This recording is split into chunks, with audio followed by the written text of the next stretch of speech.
Larp has a bright future. Or at least I think we all hope that Larp could be even better in the following years.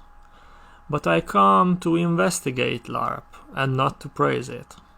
Today I want to talk to you about some perceived obstacles on our great march into the future.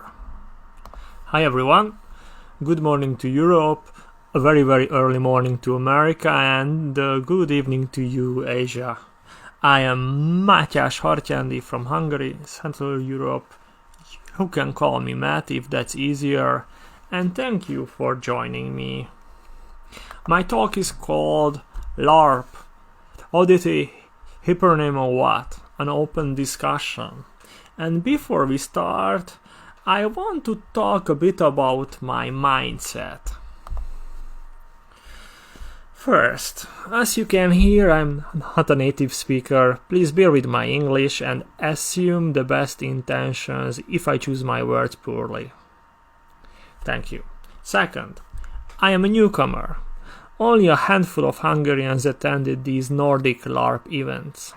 This could have been my very first Solmukohta, and actually the greatest academic opportunity of my life. I hope that I'm not just reinventing the wheel in my talk. 3. I am also sort of an outsider. Of course, I got into LARPing early, but instead of exploring the theory of embodied role-playing as a LARPer, I studied other forms of role-playing instead, especially applied drama, like drama in education. And then, with that worldview, I got into Nordic Larp. I think I am still trying to figure out the exact relationship of LARPs and other forms of roleplay. 4. I have to admit that this talk won't be the same as I have planned it. I wanted a very short, lightning talk and then organizing an open fishbowl discussion about it so that anybody can join in and share their opinion. Because we cannot have that the way I imagined, I had to figure out how can I escape the appearance of lecturing all of you. So I decided to frame this talk as an inquiry and as an invitation. So please share your thoughts, contribute, debate, and state if I am wrong somewhere. I am all ears, I want to learn from you. And 5. I am trying to be thought-provoking here, but not provocative. And a warning, I will use the word weird a lot to describe my experience. So let's get into it. What does LARP mean? I won't, and of course I cannot tell you that for obvious reasons. But I have always thought that LARP originates from tabletop RPGs. But guess what? There's a serious dispute about it. A lot of people in the Nordic circles think it is not a role-playing game. For example, in one of the seminal work on role-playing games called Role-Playing Game Studies, a Transmedia Approach, which actually has a chapter called Live Action Role-Playing Games, says that LARP is not necessarily a game. The game parts are not an important feature, which sounds weird at the first sight, but I guess it's true. Why? Just look at the history of LARPs. In the early 90s, would anyone call a black box LARP with meta-techniques a LARP? I don't think so. It looks to me that the meaning of LARP evolved and expanded during the last 3 decades. And in this process, some of the actual LARPs became nearly indistinguishable from other forms of embodied role-playing, such as improvisational theater or socio drama. Is it a bug or a feature? Right now we have so many things called LARP that we cannot really point to an ideal type. It is more of an umbrella term for a lot of similar things. And as I read through the LARP literature, I witnessed it again and again, that a lot of people consider live-action role-playing as a synonym for all kinds of embodied role-playing, which is also weird from my outsider point of view. I think it's a natural thing to do, and I see no big problem with that, but still weird. One type of solution to this problem is to distinguish LARP from LARPing, the event of environment, from the process or the activity. I am sure you are all familiar with the key criteria for LARPing from Professor Hartyándi. 1. Deep roles. 2. Shared fictional reality. 3. Physical presence. I think this separation is a smart thing, right? It explains a lot of things. For example, LARP can happen outside of LARPs.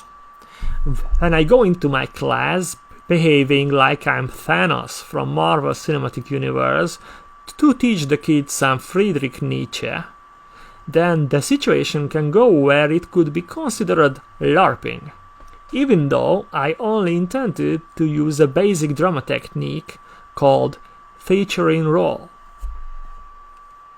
It could also happen that while you are playing an improvised NPC, you are not actually LARPing, because you are just playing a social role, a stereotypical orc. And there are cases of LARPs where no one is actually LARPing. Weird, but actually there is no problem with these when we are among ourselves. We made these words, these phrasings, this jargon to understand each other, right? I think the real problem could come up when we try to apply LARP and LARPing into other activities, and when we use our jargon to interact with specialists who are from other fields. As an example, let's talk about educational LARPs or edu-LARPs. I regularly run improv theater, process drama, bibliodrama, simulations, sensitivity trainings, game-based teachings, and other stuff for my students. These are things where the so-called LARPing can happen, and it usually happens. And I also run edu-LARPs, or I have thought so. Based on the edu-LARP theory, most of my stuff is just a form of edu-LARP. Actually, I am doing nearly nothing except doing edu-LARPs. Super weird. Here's another story. Once I was introduced into an edu-LARP where I recognized that what we are doing is actually a well-known and very old drama convention called status game with cards. Of course, it's possible to reframe this activity as a LARP, but somehow it felt weird, even wrong to me, and this was not the only case. I also witnessed a lot of edu-LARP where the students are actually not playing character deep roles, only group roles, social roles, stereotypes, you know. So there is no LARPing in them. As a result, there's a huge amount of edu-LARPs which have no LARPing in it, and or which are originally not LARPs, and or which could be better described or analyzed as not LARPs, and we still call them edu-LARPs. Here is an example. Let's say that I go to a famous Hungarian summer camp where the kids pretend that they are kings and queens, and I tell them that they are actually a LARP or that they are LARPing.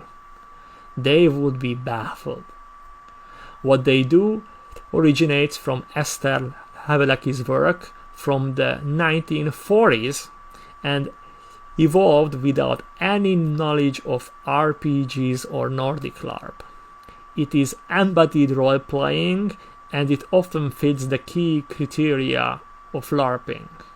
But no one, not even its academics, consider it as LARPing. And I am sure that to some degree this problem could be the same for other forms of applied LARP. Performance art, transmedia LARP, experience design LARP, and so on. When we try to interact with outsider professionals, applied LARP needs to be distinguishable from other fields of activities, other forms of role-playing. If it turns into something else during the process of application, then why call it a LARP? And how is LARP different from improvisational theater, fantasy reenactment, and sociodrama?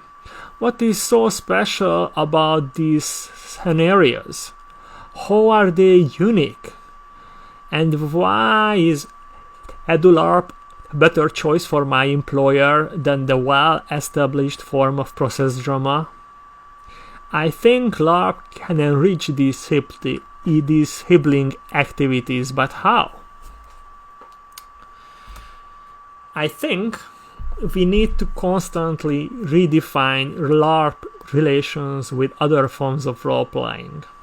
And while there is no inherent problem with our jargon, but I think it might be misleading or even offensive for outsiders. Couldn't it be better if we used more neutral words instead of LARPing when discussing a common phenomenon in an interdisciplinary environment? Just to give you an example, the term LARPing is very close to what applied drama often calls a higher stage of role shaping. And I can point you other examples if you want. But to sum it up, I think LARP has the potential to become a new, inclusive and all-encompassing umbrella movement. But on the same time, the contemporary meaning of LARP seems a bit blurry to me, or even empty as a method. How can Nordic LARP movement stay genuine, yet be open to change? We are the only ones who can influence the appearance of LARP. So, what is the solution? What is your solution to these problems? Is there any problem actually? What do you think? Thank you for watching. There is no subscribe button or anything like that, but I'm looking forward to your thoughts. You can find me in the Facebook watch party with a fake account, and you can also write me an email. I am so glad that this online Solmukohta could happen. A big thanks to the organizers. Thank you again, have fun, and stay safe. Bye.